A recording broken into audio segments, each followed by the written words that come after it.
Okey, so Assalamualaikum. Nama saya Muhammad Nafaris bin Ibrahim. Nombor matrik saya A213381. Saya merupakan pelajar UKM daripada Fakulti Pendidikan, jurusan Sukan dan Rekreasi. Untuk hari ini, saya akan mengajar 3 kawan-kawan saya yang bukan daripada Fakulti Pendidikan mengenai bantu mula. Okey. Subjek ni yang diajar oleh pensyarah saya iaitu Dr. Musib. Jadi ini merupakan subjek dari bantu mula dan pengurusan kecederaan. Yang saya akan ajar hari ini adalah mengenai Dr. Subsidi, TOTEX dan juga Riser. Jadi guys, jom. Okey, so hari ini saya akan ajar step bantu mula yang pertama, iaitu Dr. Subsidi. Okey, Dr. Subsidi ni biasa kita gunakan dia semasa berlakunya lemas. Okey, ketika mangsa tu mengalami lemas. So saya perlukan seorang daripada kamu semua untuk jadi saya punya contoh. Abdul je saya. Okey, Hussein.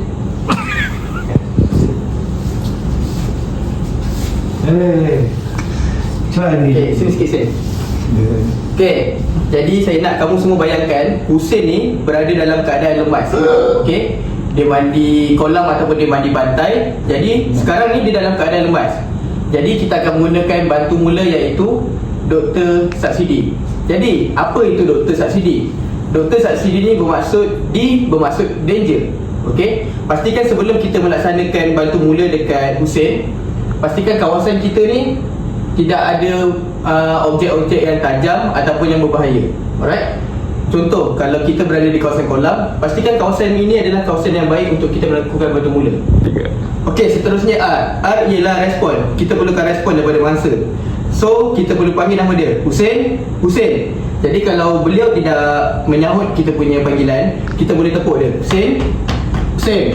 Dan yang ketiga ialah S, iaitu shout. Okey, kita boleh panggil ambulans, hubungi 9999.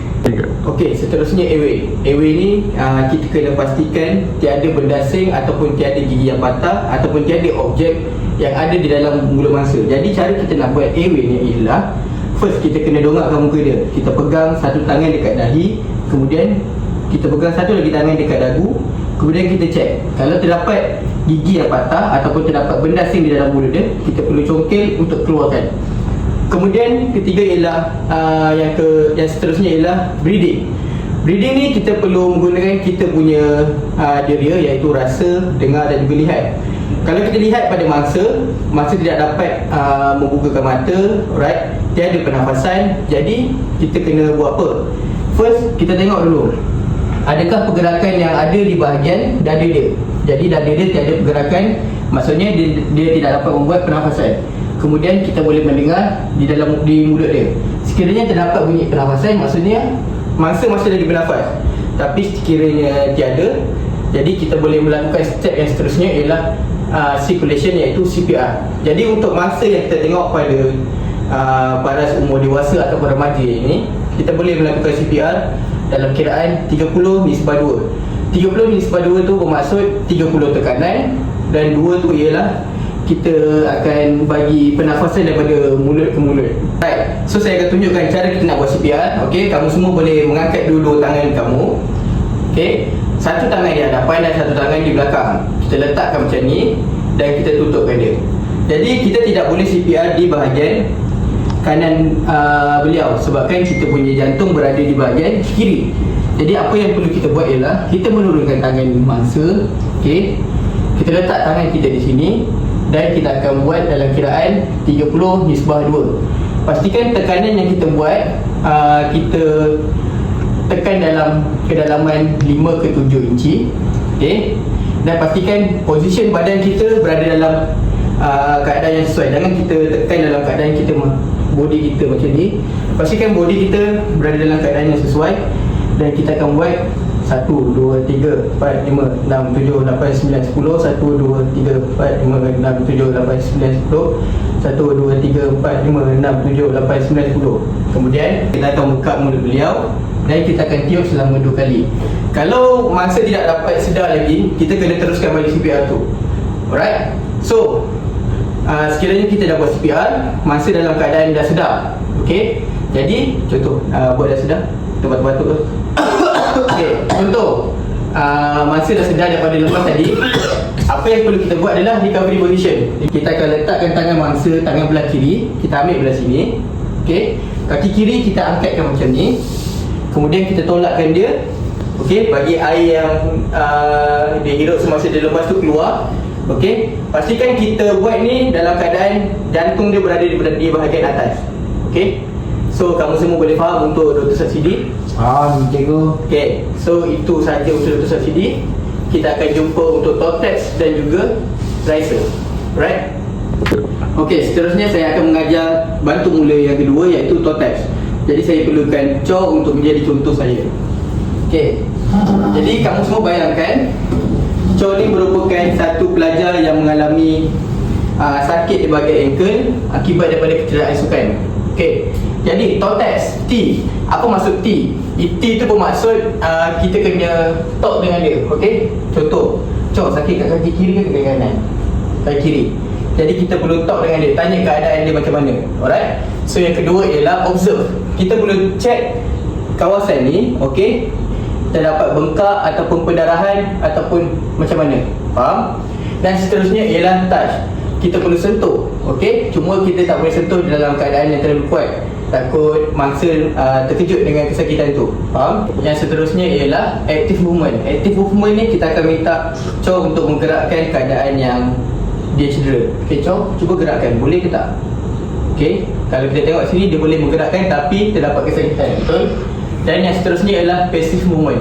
Passive movement ni kita nak minta Cho untuk membuat pergerakan yang lebih daripada tadi. Okey, Cho, cuba buat yang lebih sikit daripada tadi. Boleh ke? Sakit. Okey. Dan yang terakhir sekali ialah skill. Jadi skill ni kita perlukan Cho untuk membuat satu pergerakan yang biasa dia buat, yang basic dia buat pada dia punya kehidupan harian dia. Contoh dia berjalan. Cho boleh bangun untuk berjalan? Tak boleh. Jadi kalau tak boleh, kita perlu rujuk kepada bahagian fisio ataupun klinik ataupun yang pakar untuk tolong keadaan ni. Faham? Okey. Itu saja untuk Tortex. Jadi saya akan teruskan kepada Riser. Okey, untuk Riser terdapat sama juga dia punya situation dia, cuma saya nak minta Cho untuk baring pula kali ni.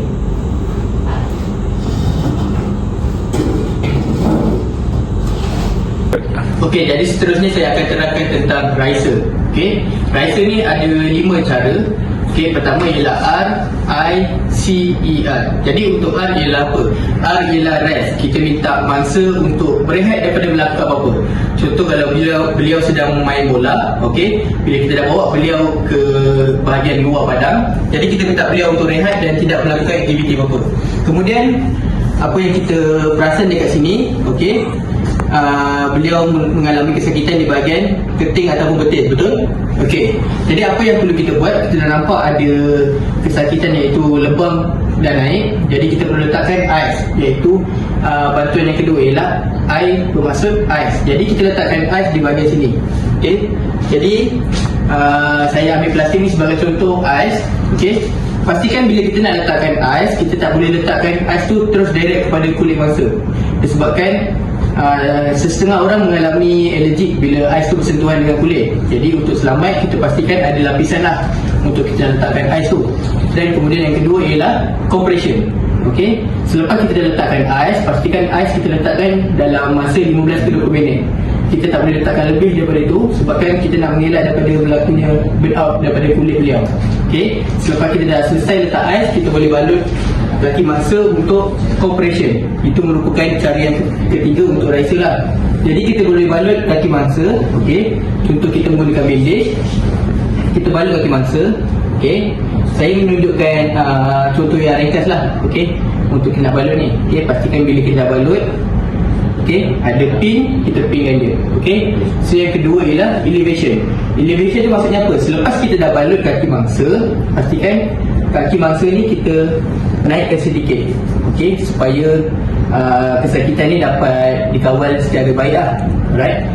Cumanya kita tak boleh naikkan ni lebih daripada paras dada. Contoh kalau mangsa dalam keadaan baring, cuba ni sekejap. Okey, contoh kalau mangsa dalam keadaan baring, kita tak boleh letak kaki dia ni tinggi daripada paras dada dia.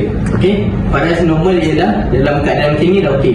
Pastikan letak satu objek di bawah dah, contoh bantal ke kasut ke, dan so on lah.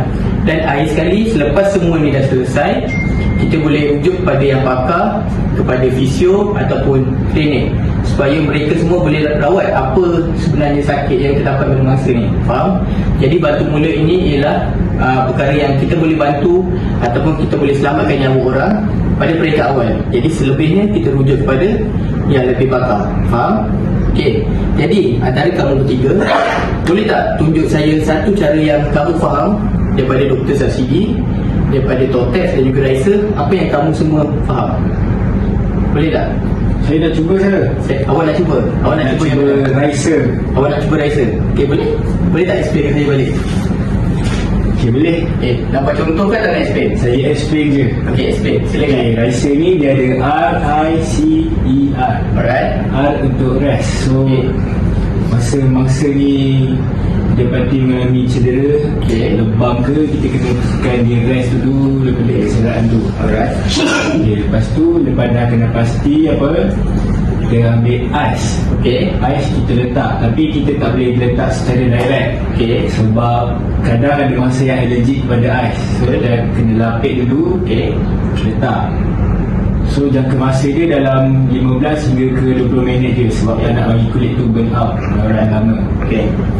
Okay, C, Compression. compression. Ya.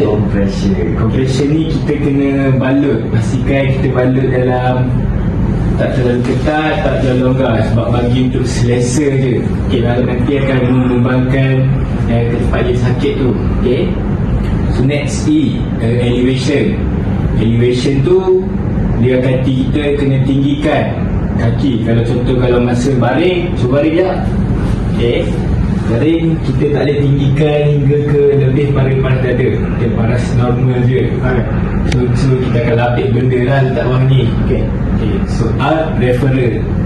Referral ni kalau macam sakit ni tak kurang, kita perlu rujuk kepada yang lebih pakar, doktor pakar, klinik dan sekatan dengannya. Jadi kamu semua faham lah. Okey, penggunaan batu mula semua ni. Faham, sir. Okey, Yes, jadi itu saja daripada saya. Okey, terima kasih kerana kamu semua sudi membantu saya dalam. Bye.